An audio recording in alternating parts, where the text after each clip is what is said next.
competing in 7 events total over the next 4 days. Shout out to the kids doing their thing.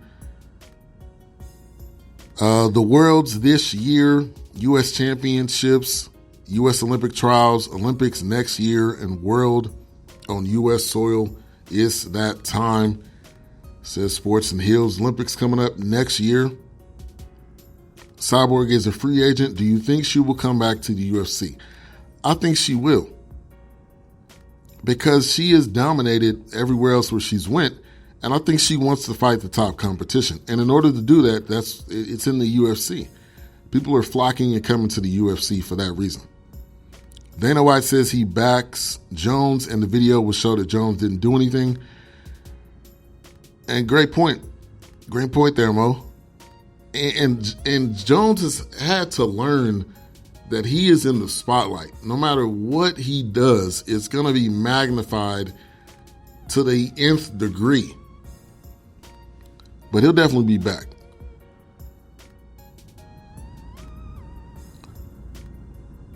So, UFC 240 went down this weekend. Also, we had boxing from this weekend. We had Tevin Farmer overcome a point deduction. He defeated Guillermo Frenos by unanimous decision. He retains the IBF Junior Lightweight title. Farmer has been one of boxing's most active fighters. He's only 28 years old, and he's been defending this title, that's what you should do. You should be defending your title. You should. Courtney says, I think Cyborg will sign a one-fight deal in the UFC to fight Nunes one more time and then leave because of her beef with Dana White. I think it depends on what happens with that. If she beats Amanda Nunes and she has the title, then I think she would definitely stay.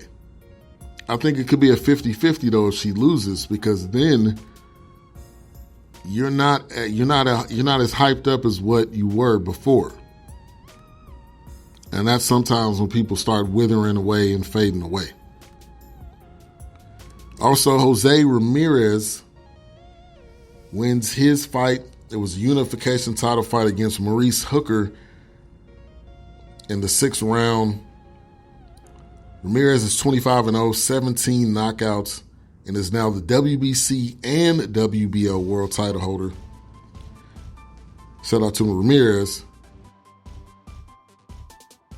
doing this thing. And this fight went down in Arlington at the College Park Center. So this was right around the corner. I honestly didn't know it was going on. Shout out to Key C in the building. Thank you for tuning in. Also, Gervonta Davis, who is 22-0, 21 KOs. He beats Ricardo Nunes via a second-round TKO to defend the WBA super lightweight belt.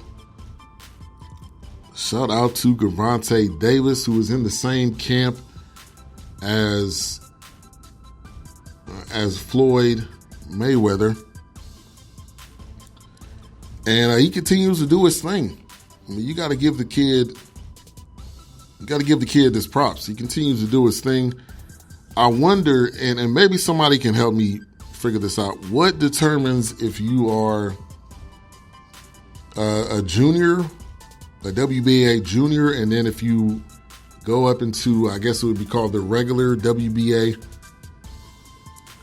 I'm still trying to gain as much knowledge as I can with the sport of boxing, because it is very vast. There's a lot of levels to it, but if somebody can answer that for me. News breaking today: Saints release Cameron Meredith, wide receiver. I don't know if he ever actually played a regular season game with the Saints. And also, guys, there was a picture, Trevor Bauer with the Indians. I don't know if you guys seen this clip, but he was pissed. He was pissed off. But he had a really bad inning. And at the end of the inning, he just decided that he was just going to throw the ball from the mound into center field. Not just in center field, but all the way in the seats. I don't know if you guys seen that video. It was on Bleacher Report. But that was crazy. Like that, he lost it. Not only did he lose it, but he was having a tough inning anyway. And the coach came out there, or the manager came out there, and he was like, what are you doing? Like, what is going on with you right now? But I definitely get the point, because when you have frustrating moments, it's easier said than done just to chill out and say, I'll calm down and everything will be fine. But he was highly upset, and he let everybody in that stadium know by throwing the ball in the center field bleachers from the mound. You got an arm to be able to do that anyway.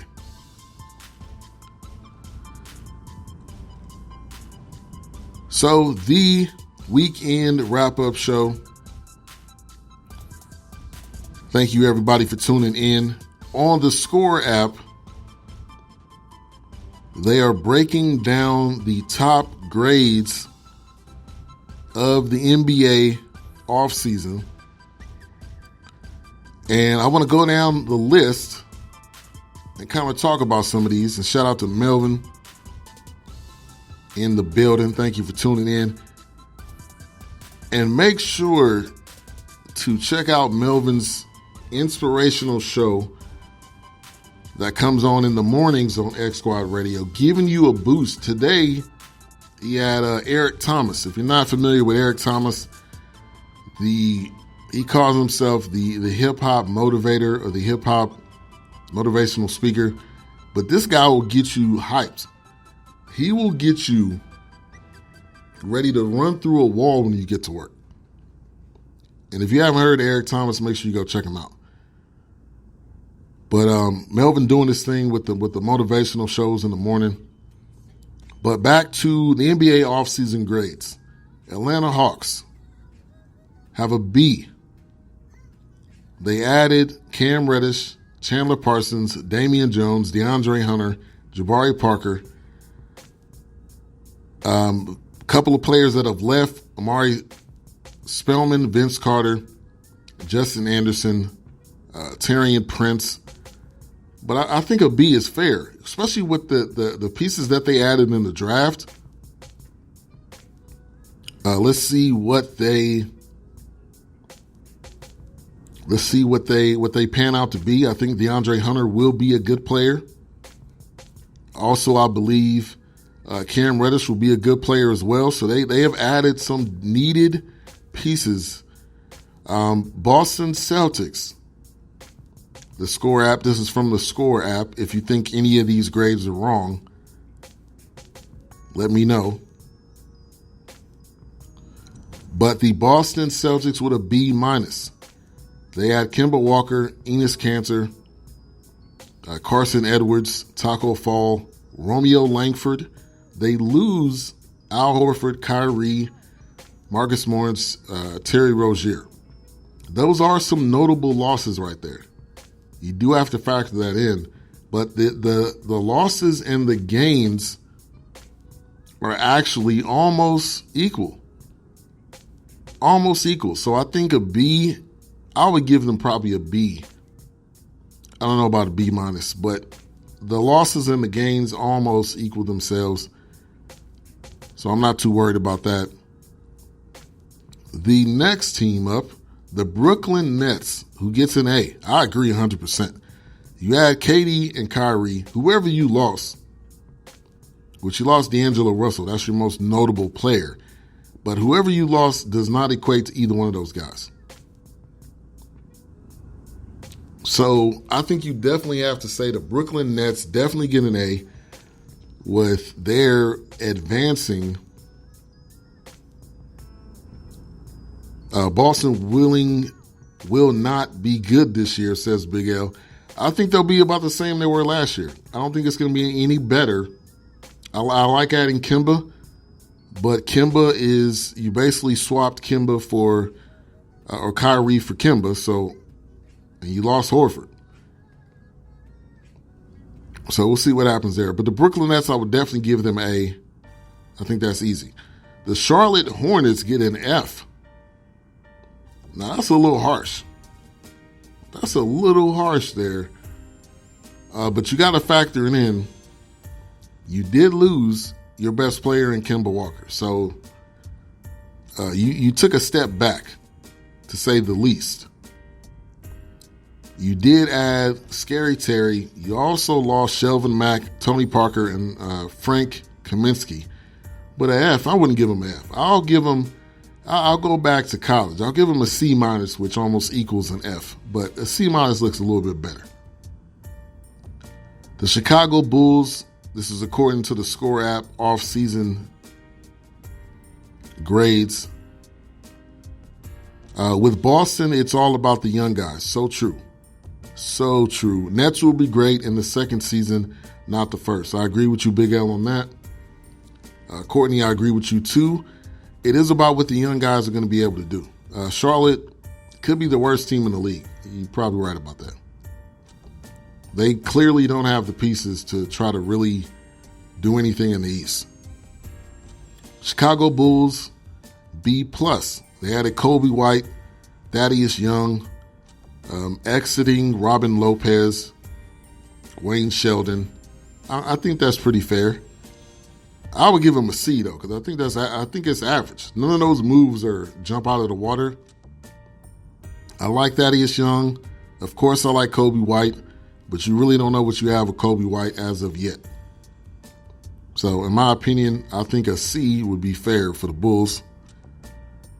Going down the list as we talk about NBA offseason and the moves that have gone down. White, I'm not sure, so he said I'm not so sure of, says Mo. I think he will be good, but to me it's hard to figure out how his game is going to truly adapt to the NBA. But you know I'm a fan of his, so I'm not going to be biased right now, being he's a former Tar Heel. But Kobe White coming on the Bulls, he's going to get some run. This isn't going to be you're going to sit out for a bunch of games. I think he's going to get some run immediately. And I think that's going to be great for him. And also, I think that's going to be great for his career. And actually, this story is on Bleacher Report. Story's on Bleacher Report. Off-season moves, grading each one of the teams. Now, for some reason, this story is like deleting from my page. But let's talk about the Mavs real quick. Giving a grade for the Mavs. Adding Porzingis, adding Dalian Wright, subtracting, you lost. Well, you didn't really lose. I'm trying to think, did they lose? They didn't lose anybody, actually. And I think this team's going to be good. How good are they going to be? They're not going to be like blowing out of the roof good, but they're going to be decent. Are they going to make the playoffs? I do not know. It's going to be very difficult because you've got teams in the West that have gotten better. You have teams in the West that have gotten better, and that could possibly affect what you're going to be able to do in the West. So I'm interested to see what the Mavs are going to look like going into this next season. I'm a fan of Jalen Brunson. He's going to be coming off the bench. It seems like Dalian Wright is going to be starting. You did miss out on Danny Green, which I didn't think Danny Green was going to come here. It's very difficult for me to believe any star power free agent is going to come here. Because of the history. I mean, we've seen it so many times to where